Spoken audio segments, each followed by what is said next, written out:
নমস্কার বন্ধুরা, Prius cooking ব্লগে আপনাদের সবাইকে স্বাগত জানাই। বন্ধুরা, আজকে আমি সম্পূর্ণ নিরামিষ চাল কুমড়ো দিয়ে একটি দুর্দান্ত স্বাদের রেসিপি আপনাদের সঙ্গে শেয়ার করব। চাল কুমড়ো আশা করি সবাই খেয়ে থাকেন। একবার এইভাবে চাল কুমড়োর রেসিপিটা বানিয়ে দেখুন, আঙুল চাটতে বাধ্য হবেন, এতটাই টেস্টি হয়। আর এই চাল কুমড়োকে আপনারা কে কী নামে চেনেন অবশ্যই কমেন্ট করে জানাবেন। তো দেখুন বন্ধুরা, আমি চাল কুমড়োটা দুভাগে ভাগ করে নিয়েছি। অনেকটাই নরম, দেখেই বুঝতে পারছেন। এরপর খোসা ছাড়িয়ে চাল কুমড়োগুলোকে ঠিক এইভাবে কেটে নিতে হবে। বন্ধুরা, চাল কুমড়োর খোসাগুলো ফেলা যাবে না, আমি এটা অন্য একটা রান্না করব, তাই চাল কুমড়োর খোসাগুলো রেখে দিয়েছি আর চাল কুমড়োগুলোকে ঠিক এইভাবে কেটে নিয়েছি। এরপর দেখুন, আমি মাঝ বরাবর একটা ফালি করে দেব। অবশ্যই একটু মোটা সাইজে কেটে নেবেন, তাহলে মাঝ বরাবর ফালি করলে কেটে যাবে না। ঠিক এইভাবে চাল কুমড়োটাকে কেটে নিতে হবে। একটু লক্ষ্য করে দেখুন বন্ধুরা, আমি কিভাবে কেটে নিচ্ছি। এইভাবে একবার চাল কুমড়ার রেসিপি বানিয়ে দেখুন, কথা দিচ্ছি সবাই বারবার বানানোর জন্য রিকোয়েস্ট করবে। অবশ্যই আপনারা একটু সাবধানে চাল কুমড়োগুলোকে ঠিক এইভাবে কেটে নেবেন। দেখুন বন্ধুরা, কেটে নিয়েছি। এরপর আমি ফ্রাইং প্যান নিয়ে নেব, দিয়ে দিলাম বেশ কিছুটা বাদাম।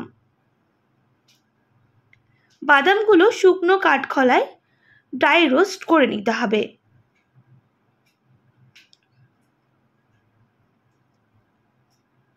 প্রায় 4 থেকে 5 মিনিট সময় নিয়ে আমি বাদামগুলোকে বেশ ভালো করে ভেজে নিচ্ছি, যতক্ষণ না বাদাম থেকে সুন্দর একটা গন্ধ বের হচ্ছে।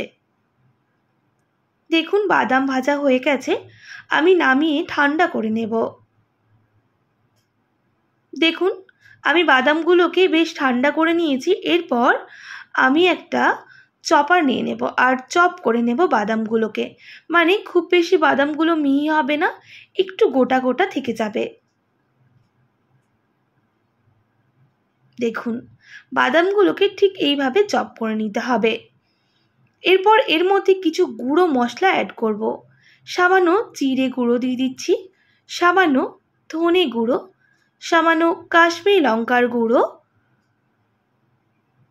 সামান্য গরম মশলার গুঁড়ো, আর দিয়ে দেবো সামান্য গোলমরিচের গুঁড়ো, আর দিয়ে দিচ্ছি 1 টেবিল চামচ সর্ষের তেল গরম করে দিয়ে তারপর দিয়ে দিতে হবে এর মধ্যে স্বাদ মতো লবণ দিয়ে দিলাম।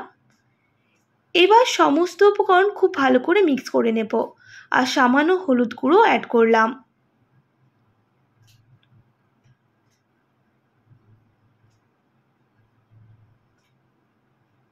দেখুন মশলাটা খুব ভালো করে মিক্স করে নিয়েছি। এরপর একটা একটা চাল কুমড়ো নেব আর চাল কুমড়ো যে দুভাগে ভাগ করে নিয়েছিলাম তার ভেতরে মশলাটা দিয়ে কুমড়োর মধ্যে আমি খুব ভালো করে মেখে নিচ্ছি। দেখুন এইভাবে আমি সমস্ত চাল কুমড়োগুলো রেডি করে নেব।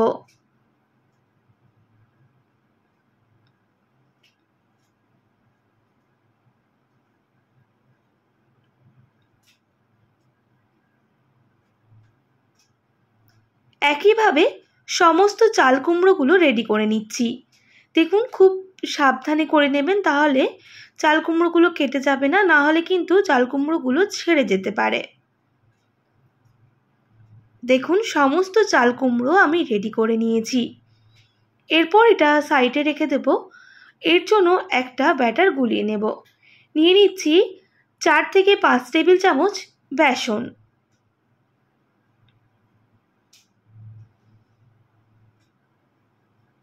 দিয়ে দেবো স্বাদ মতো লবণ, সামান্য কাশ্মীরি লঙ্কার গুঁড়ো আর সামান্য গরম মশলার গুঁড়ো। সমস্ত উপকরণ খুব ভালো করে মিক্স করে নিতে হবে আর অল্প অল্প জল দিয়ে একটা ব্যাটার তৈরি করে নেব। তবে ব্যাটারটা খুব বেশি পাতলা নয়, আবার খুব বেশি ঘন নয়। ব্যাটারটা ঠিক এই রকম তৈরি করে নিতে হবে, দেখেই বুঝতে পারছেন। আর একটু ফেটিয়ে নিতে হবে। আবারও ফ্রাইং প্যানটা বসিয়ে দিলাম, দিয়ে দেব পর্যাপ্ত পরিমাপ সর্ষের তেল। আমি সম্পূর্ণ রেসিপিটা সর্ষের তেল দিয়েই করছি। এরপর একটা একটা চাল কুমড়ো নিতে হবে, আর তার মধ্যে এই বেসনটা দিয়ে চাল কুমড়োগুলো তেলের মধ্যে দিয়ে দেব। এবার উল্টে পাল্টে চাল কুমড়োগুলোকে বেশ লাল লাল করে ভেজে নেব। অবশ্যই একটু সময় নিয়ে চাল কুমড়োগুলোকে ভেজে নিতে হবে, যাতে চাল কুমড়োগুলো সেদ্ধ হয়ে যায়। তাই উল্টে পাল্টে একটুক্ষণ ভেজে নেওয়ার পর গ্যাসের ফ্লেমটা আমি মিডিয়ামে করে দেব। আবারও উল্টে পাল্টে 1 থেকে 1.5 মিনিট সময় নিয়ে ভেজে নিতে হবে।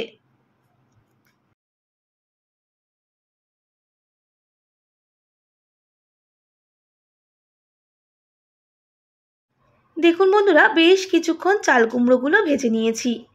এবার তুলে নেব। দেখেই বুঝতে পারছেন চাল কুমড়োগুলো বেশ লাল লাল করে ভাজা হয়ে গেছে। একইভাবে সমস্ত চাল কুমড়োগুলো ভেজে নিতে হবে।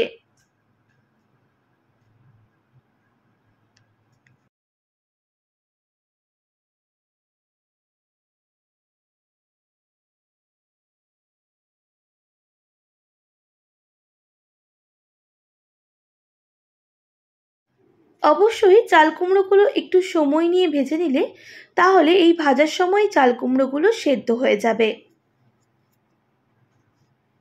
তাই গ্যাসের ফ্লেমটা লো টু মিডিয়ামে রেখে প্রথমে 1 থেকে 1.5 মিনিট ভেজে নিতে হবে। তারপর গ্যাসের ফ্লেমটা হাই করে এগুলোকে তুলে নিতে হবে। একইভাবে বাকিগুলো ভাজা হয়ে গেছে, দেখেই বুঝতে পারছেন। আমি এবার তেল ঝরিয়ে নামিয়ে নিচ্ছি।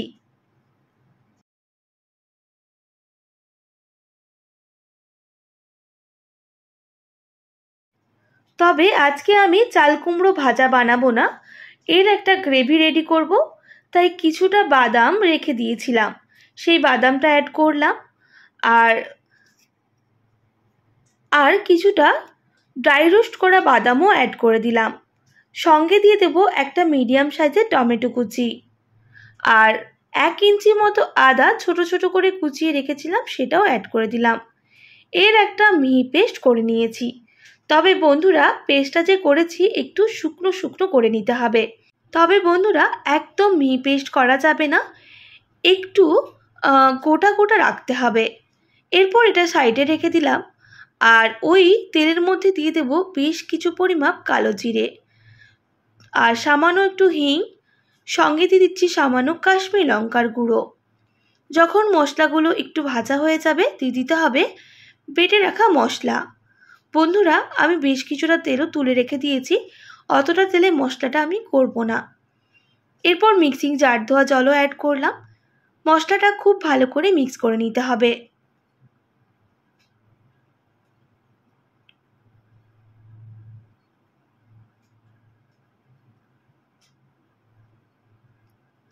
আর মশলা ভালো করে মিক্স করে নেওয়ার পর গ্যাসের ফ্লেমটা আমি কিন্তু মিডিয়ামে করে দেব। লো টু মিডিয়াম আছে মশলাটাকে খুব ভালো করে কষিয়ে নিতে হবে।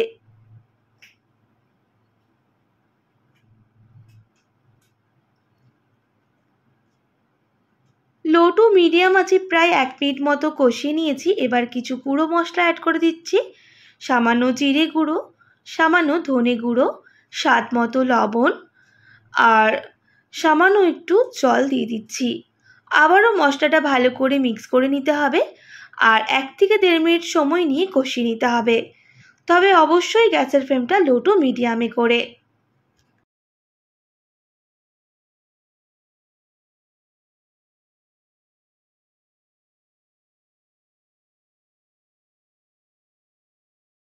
বন্ধুরা, আমি বেশ কিছুক্ষণ মশলা কষিয়ে নিয়েছি লো টু মিডিয়াম আছে।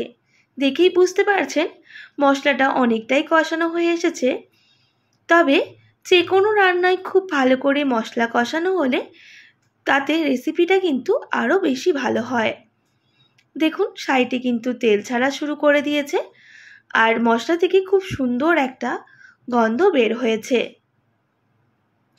এবার দিয়ে দিচ্ছি সামান্য কসুরি মেথি, আর সামান্য একটু গরম মশলার গুঁড়ো। আবারও ভালো করে মিক্স করে নিয়ে বেশ কিছুক্ষণ কষিয়ে নিতে হবে।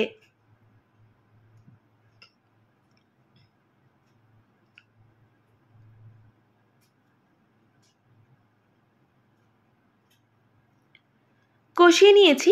এবার দিয়ে দিচ্ছি অল্প একদম জল। আপনারা আপনাদের পরিমাপ বুঝে দেবেন, তবে একদম সামান্য জলের ব্যবহার করছি। তবে এই রান্নাতে খুব বেশি জলের প্রয়োজন হয় না। খুব ভালো করে মশলার সাথে মিক্স করে নিলাম। আর গ্যাসের ফ্লেমটা হাই করে 1 থেকে 1.5 মিনিট এই জলের সাথে মশলাটা ফুটিয়ে নিতে হবে। প্রায় 1.5 থেকে 2 মিনিট আমি ফুটিয়ে নিয়েছি, দেখেই বুঝতে পারছেন জলটা কিন্তু একটু গ্রেভি গ্রেভি হয়ে গেছে।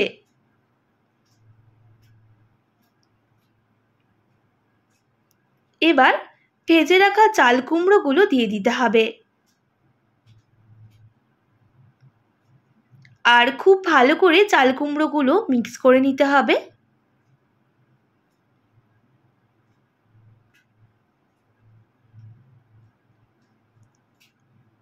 গ্যাসের ফ্লেমটা হাই রেখে খুব ভালো করে মিক্স করে নিয়েছি। এবার গ্যাসের ফ্লেমটা মিডিয়ামে করে দেব। মিডিয়ামে করে ঢেকে দিচ্ছি প্রায় 2 মিনিট মতো। 2 মিনিট পর ঢাকনাটা সরিয়ে নেব। আমি আবারও উল্টে দিচ্ছি আরেক দিকটা ভালোভাবে রান্না হওয়ার জন্য।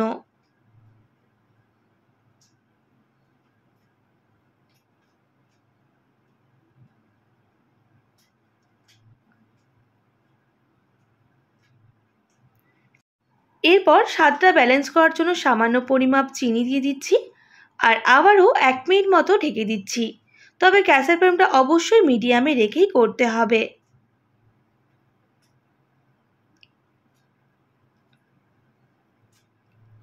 1 মিনিট পর ফিরে এলাম। ঢাকনাটা সরিয়ে নিতে হবে। আবারও উল্টে দিচ্ছি আরেক দিকটা রান্না হওয়ার জন্য। অলরেডি কিন্তু ভাজার সময় চাল কুমড়োগুলো আমাদের 90% মতো সেদ্ধ হয়ে গেছিলো, তাই আরেকটু ভাপিয়ে নিলাম যাতে একদম সুসেদ্ধ হয়ে যায়। যেহেতু অনেকটাই মোটা মোটা করে চাল কুমড়ো কেটেছিলাম, তাই আরেকটু সেদ্ধ করে নিলাম। দেখুন একেবারেই রেডি আজকে চাল কুমড়োর রেসিপি। এবার গরম গরম ভাত কিংবা রুটি, পরোটা, লুচির সাথেও এইভাবে চাল কুমড়োর রেসিপিটা পরিবেশন করুন। খেতে দুর্দান্ত হয়।